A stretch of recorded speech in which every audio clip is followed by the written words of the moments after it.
Jelajahi cara baru mendapatkan informasi. Download Metro TV Extend sekarang. Yang informasinya saat ini sudah bersama dengan Wasekjen PKB Saiful Huda. Reno, silakan. Baik, terima kasih Egan. Memang betul saya saat ini sudah bersama dengan Wasekjen Partai Kebangkitan Bangsa, Pak Saiful Huda. Pak Huda, kita 15 menit lagi memulai acara deklarasi. Saya butuh konfirmasi lagi untuk yang pihak-pihak yang terkonfirmasi hadir di acara ini siapa saja, Pak Huda?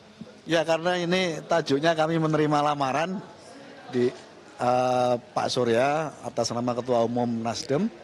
Karena itu kenapa acaranya di Jawa Timur.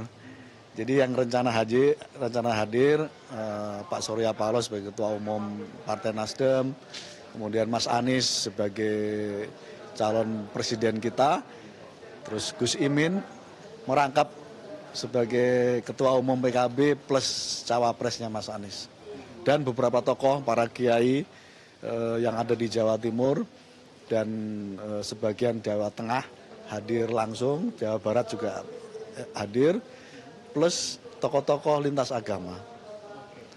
Dan kemudian para simpatisan dari Mas Anies, dari Gus Imin, berikut fungsionaris partai politik baik dari Nasdem maupun dari PKB. Yang menjadi pertanyaannya kenapa harus diadakan di Surabaya, Jawa Timur, Pak Huda, acara menerima pinangan ini? Ya, kebetulan Gus Imin adresnya, rumahnya memang ada di Jawa Timur, dan kita ambil kota Surabaya, dan sekaligus kita ambil tempat yang sangat bersejarah. Ini di hotel, dulu namanya Hotel Yamato, di mana peristiwa waktu itu terjadi penyobekan bendera dan akhirnya hanya menyisakan merah dan putih. Semangatnya adalah semangat perjuangan, pengabdian sepenuhnya untuk NKRI, untuk mencapai kemerdekaan, dan hari ini kita sudah merdeka. Kita akan lakukan perbaikan, kita akan melakukan transformasi, kita akan bangkit menuju perubahan yang lebih baik. Jadi spirit juangnya yang mau diambil dari lokasi yang bersejarah ini ya Pak Huda sebetulnya ya?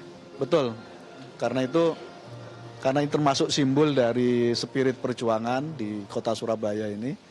Nanti juga sekaligus kita mau ada session, Mas Anies sebagai calon presiden dan Gus Imin sebagai cawapres, akan ada session foto bersama untuk mengabadikan betapa Hotel Yamato ini masih kokoh walaupun sudah dibangun sejak 1910. Dan dua-duanya punya jejak. Mas Anies Baswedan punya kakek yang punya partai Arab dulu. Gus Imin punya kakek yang namanya Kiai Haji Bisri Sansuri yang sama-sama berjuang untuk negara dan bangsa ini. Banyak pihak juga bertanya-tanya Pak Huda setelah acara menerima pinangan ini, PKB menerima pinangan dari Partai Nasdem, what next? Langkah selanjutnya apa? Akan ada diskusi bersama atau seperti apa? Ya, habis ini untuk hari ini memang habis deklarasi, nanti masing-masing ada agenda. Mas Anies kebetulan ada rencana langsung ke Medan. Gus Ketum melanjutkan keliling safari dan ziarah ke beberapa makam aulia di sini. Tadi baru pulang beliau dari Sunan Ampel dan belum ke beberapa tempat ziarah yang lain. Jadi message-nya apa sih sebetulnya ketika Gus Muhaimin ini tadi di Jombang ziarah ke makam kakek buyutnya, berlanjut ke makam Sunan Ampel. Message dari ziarah ini apa sebetulnya? Ya, sebagai orang hari ini, kita nggak bisa hari ini kalau nggak ada masa lalu. Dan itu yang ingin terus dijaga oleh PKB. Jadi keberadaan kita hari ini karena perjuangan para ulama, para kiai dulu. Dan kita statusnya hari ini melanjutkan perjuangan cita-cita besar yang sudah ditorehkan oleh para ulama itu. Gus Imin ingin mengingatkan itu lagi kepada kita semuanya. Dengan melakukan ziarah itu tadi ya? Betul.